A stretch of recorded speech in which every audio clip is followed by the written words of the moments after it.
Hello and welcome to another Daily Muppet. Have quite a lot to cover today as we had safe to say, a busy and very interesting weekend, haven't we, as United fans? And so let's get straight into the first thing, which is going to lead into everything else, which is the video of Richard Arnold meeting fans at a pub near his house and talking with them. And this is a really interesting thing. The whole thing is interesting. From what he said, but also just the fact of actually going and meeting fans on its own was an incredibly interesting thing. And here's what I can say, and I'll talk about a few of the things that he said and some of the feedback that I've gotten from people, but also some of the feedback I've gotten from people around the club as well regarding what happened. The simple fact of it is I've stated many times that what I think is very important is while there are new people in place and a bit of an overhaul of the club, it is vital that the people there acknowledge the mistakes of the past to move forward to the future. You cannot come in and simply say, I'm new here, I'm not responsible for all of this, and I'm just going to do what I can do. Because when you take on the mantle of United, you're taking on its history as well.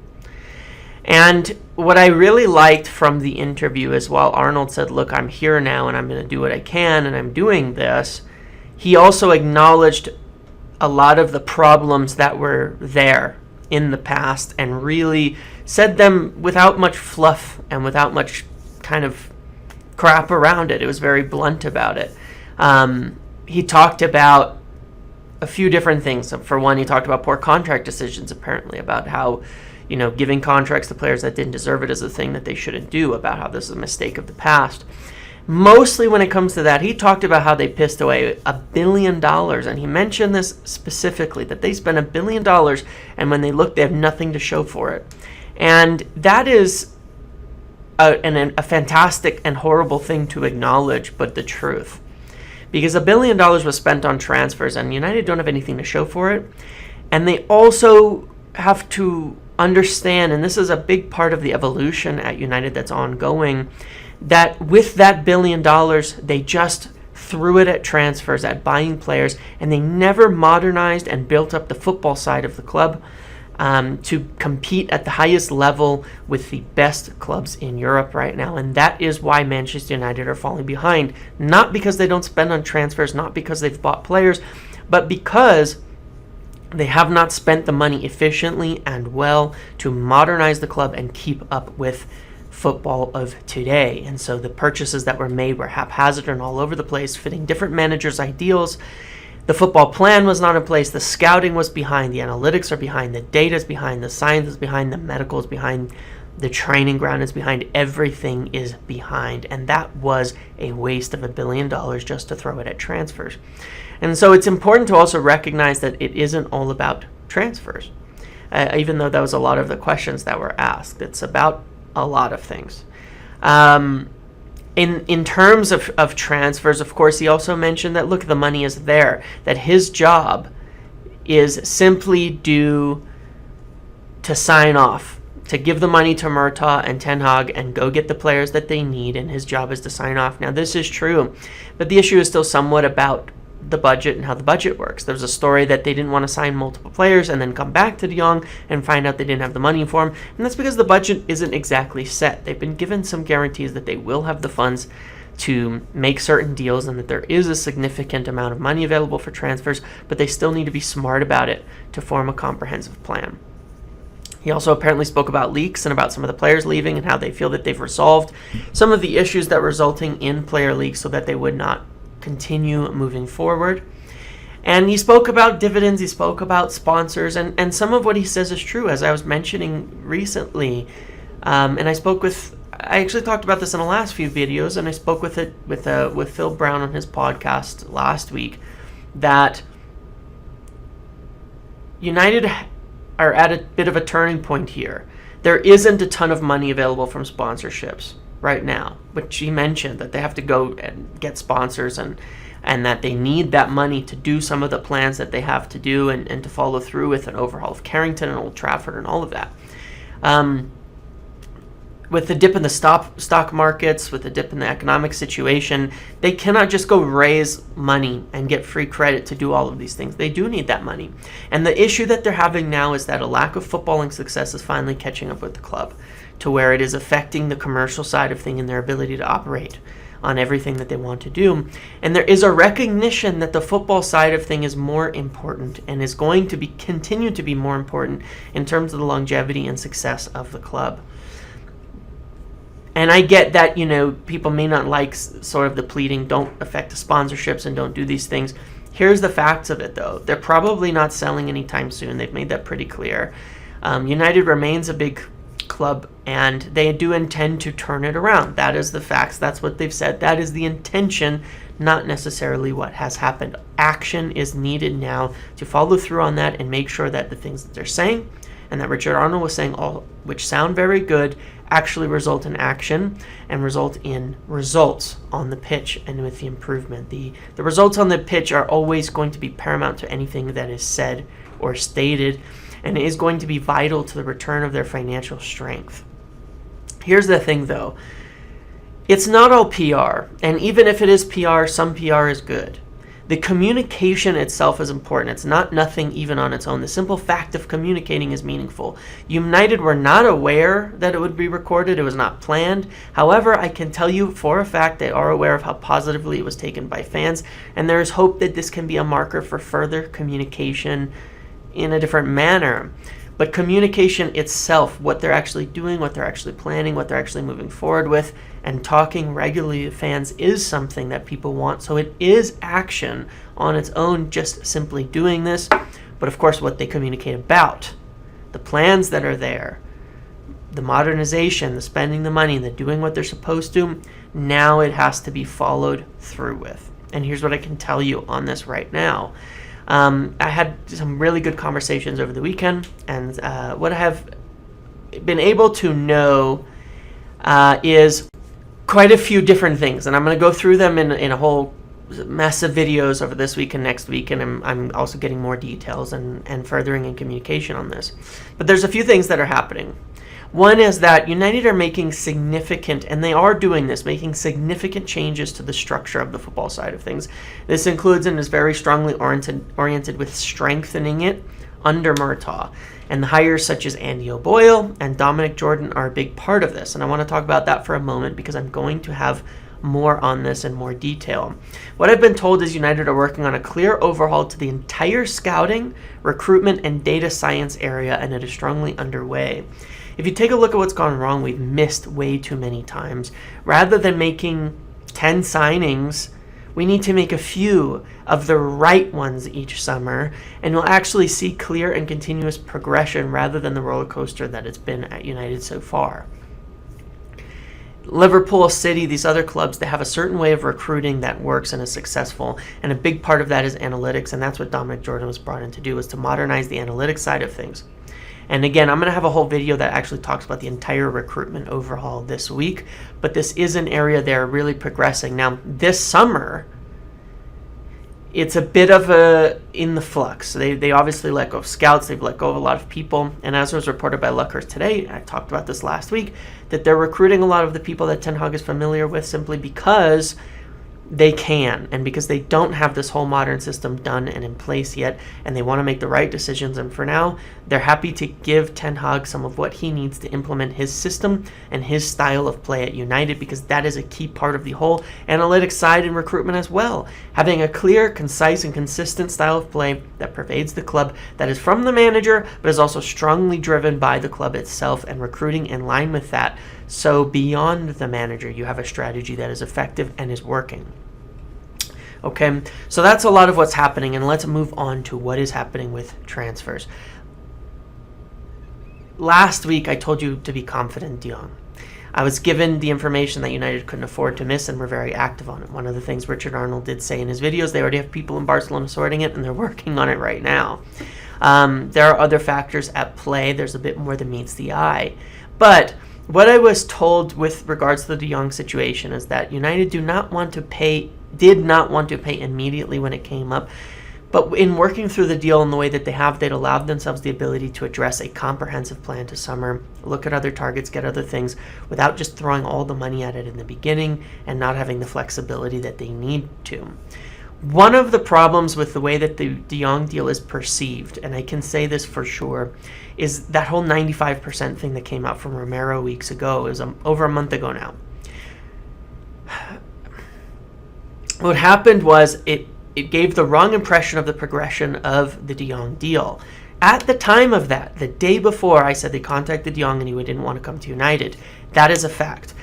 At the time of that deal, Barcelona were looking to sell and have this whole financial thing, and it got played up out of control. But all that had actually happened was they'd contacted De Jong. He wasn't yet willing. They hadn't convinced him. They hadn't discussed wages. They hadn't discussed any details. And in terms of Barcelona, they'd only made initial inquiries just to ask about the availability, to understand why they wanted to sell and what was going on. So it was basically from nothing 4.5 weeks ago. And now what? It's moved forward, slowly progressing to where it is recently. It was only in the last 2 weeks that they get some agreement from De Jong on his willingness to join, on wages, on all of that. Only in the last 2 weeks were they really given a firm price from Barcelona that they've been able to negotiate and work on. It has not been as slow and as bad as it seems. It's been thrown off a bit. Now, yes, it's been putting other deals on hold and they've been working on it until they get this one done. And I've had my own concerns about that. But so long as they get De Jong done, it's a huge, huge deal. And I do believe they will. I told you last week United were willing to increase the offer and expected to. And that a deal that Barcelona could reasonably expect to accept was one where they would see about 80 million euros in almost guaranteed money. Now, I'm not saying 80 million up front. But they wanted a deal whereby they'd see between 60 and 70 or so million now, and another 10, 20 coming in over the next 12 months with easy add-ons, appearances, things like that they feel where they can say, look, we're going to get 80 million with maybe some sweetener add-ons on top. I believe they're aware of the increased offer, which is supposed to be, from what I understand, around 72 million euros plus 8 or 9 million euros on top of that. I think they're aware of that, and discussions are occurring over the detail and nature of the add-ons and the whole deal entirely. What I do expect is the deal will happen, and I do expect it to happen fairly rapidly now. This is supposed to be a very, very important week, more than any other, and hopefully for real this time in terms of what United expect and are planning. But you can always be wary of certain timelines. However, again, they are talking about this offer, and it is reasonable and one that they do believe Barcelona should be willing to accept. What I've been told following this is the conclusion of the De Jong deal, they do expect deals to fall in place rather rapidly, and they have been laying the groundwork for many, and this could include some outs as well. As I said, there were deals set to be done quickly after this happens. Once De Jong is, I think things are going to fly. And I've had very good confirmation of this over the weekend in my conversation that the plans are laid, the foundation is laid, there's a comprehensive plan, and when De Jong happens, these other deals are expected to move forward. And they know the outlines, they know the structure, they know what it takes to get these done. They cannot afford to miss, and that is the clear part about this. As I said before, they cannot afford to miss this summer. They cannot. They have to get the right targets in. They have to get good targets in, and they have to make the best use of money here. And that doesn't necessarily mean buying 7 or 8 players, but it does mean the ones they buy have to work. If the football results do not change this year, there will not be this money next summer. That's what I will tell you. I'm sure of that. If they miss out on Champions League again and things aren't progressing forward, we will not have the money to spend next summer that we do this summer. People around the club have indicated to me this, though, and that the groundwork is laid and that things should be falling into place. Let's talk about the names and go into detail. What I was told over the weekend on Sunday morning as well is that there is another deal progressing, but I do not know who it is from my established sources, so I can only suggest it. It's expected that there will be significant updates on it. It is not De Jong, and it is not Eriksen, who one of our better sources that we speak with has been working on, which I'll talk about in a second. And it's not one of those. That's why he doesn't know who it is. So I'll go through some of the names and who it could be and what's kind of out there right now. Let's talk about Christian Eriksen. News today comes that Spurs are potentially distancing themselves from a deal for Christian Eriksen. This comes from Alistair Gold. I believe I have some information on this. On Sunday, what I was given was that United were reviewing documents related to Eriksen, but had not yet been given his final decision. However, there was an optimism and a feeling that he may have decided not to go ahead with Spurs. However, again, not a final decision. I was also told this morning, following, as I asked about this, with Spurs distancing themselves, I put a question out to a few people on Sunday, because there's times United have been optimistic and we think that they got somebody and they don't, and somebody else has them. So I wanted to ask. I said there's some optimism. I asked some people around the Spurs side of things, where I don't usually have something, but someone I speak with has been really decent in passing along some information and their understanding of the situation with Spurs. And what I was told was that Erickson has significant wage demands, and the Spurs distancing is apparently due to an unwillingness to meet these demands. So while United have most likely agreed to it or closer to it and are awaiting a final answer, Spurs are not willing to meet that amount, which makes sense. Let's hope he wants United and he isn't willing to drop these demands and go lower for Spurs. But the final decision has not yet been communicated to United. It was expected to be, and I need to clarify the timeline of this, whether that was this week or next week, but he's expected to give that decision soon. Lisandro Martinez, alongside Antony and Timber, he was the third name I was told for months and passed along that Ten Hag really liked at Ajax and would be looking to sign in terms of those three names. With Timber falling through and now reports being that he has fully rejected United due to play time, due to the influence of Louis van Gaal, Martinez makes logical sense to replace him as a target. I was told on Saturday and put in the Discord that the interest is real and United could make an approach, perhaps prompted by Arsenal looking to buy him now. And since then, Verwijs this morning has since reported that United are weighing up an offer. I have some more info here, but I'm going to hold on to it for now, as it isn't one of the people I have established trust with. I will say this though, if something is happening here, it should be reported on and picked up very soon and very solidly.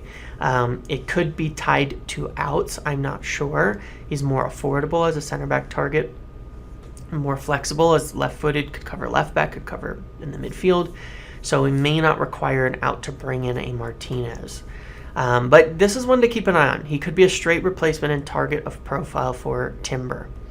Antony is the other thing. So still a top target. Now the tricky part I've mentioned before, where I honestly don't know.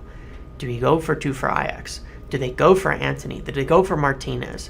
For my money, Martinez does a lot more for the team in terms of need. He's left-footed, center back cover, left back cover, defensive midfielder cover. But we'll see here. We've heard the attack is the priority, but at the same time, movement on Timber was made very early on, before any movement on Antony. And they, weeks ago, had discussions with his representatives. So Martinez could be, if he's viewed as a replacement for him, it may not be something they have to wait on.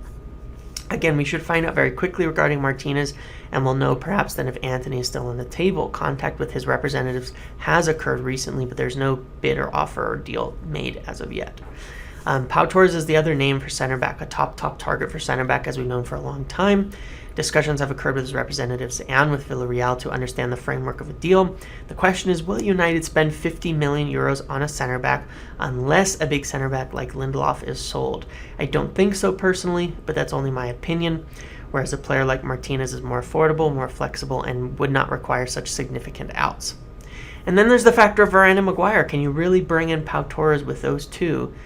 And you could have three real top center backs expecting minutes, but again, that only makes sense to me if Lindelof is perhaps not there, and we haven't seen any indication of that as of yet.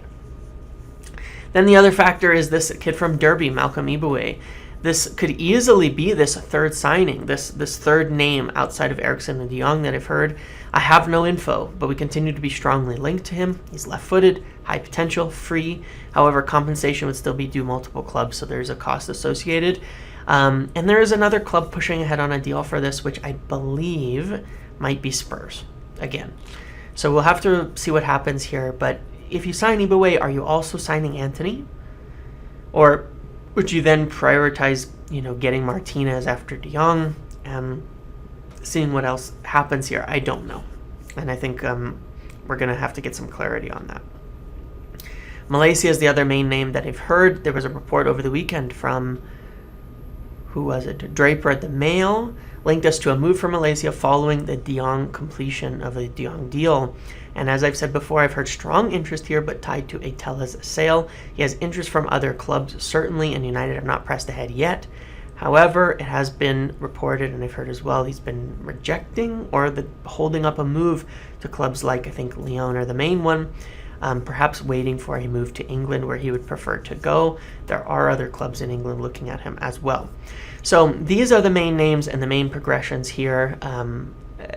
I think quite easily you could see, a bit of my opinion as I can't say for certain, but quite easily you could see De Jong, Eriksen, and Antony or Martinez, as well as Iboué, move into the club early in July, if things go according to the plan as they are now, and that things could move rather quickly. So it's going to be a big week. There's going to be significant news here, and we're going to have to watch things pretty carefully.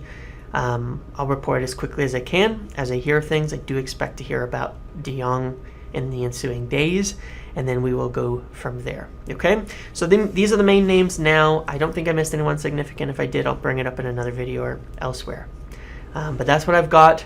I'm going to do some videos, obviously updating on transfers and things like that, but I'm also going to be doing some videos specifically updating on what United are doing in terms of the long-term plans, in terms of the scouting overhaul, and quite a few other things that I've been talking to someone about as well. So look for those as they come up throughout this week and next, and I'll see you in the next video. Make sure to like, comment, subscribe, turn notifications on. Thank you.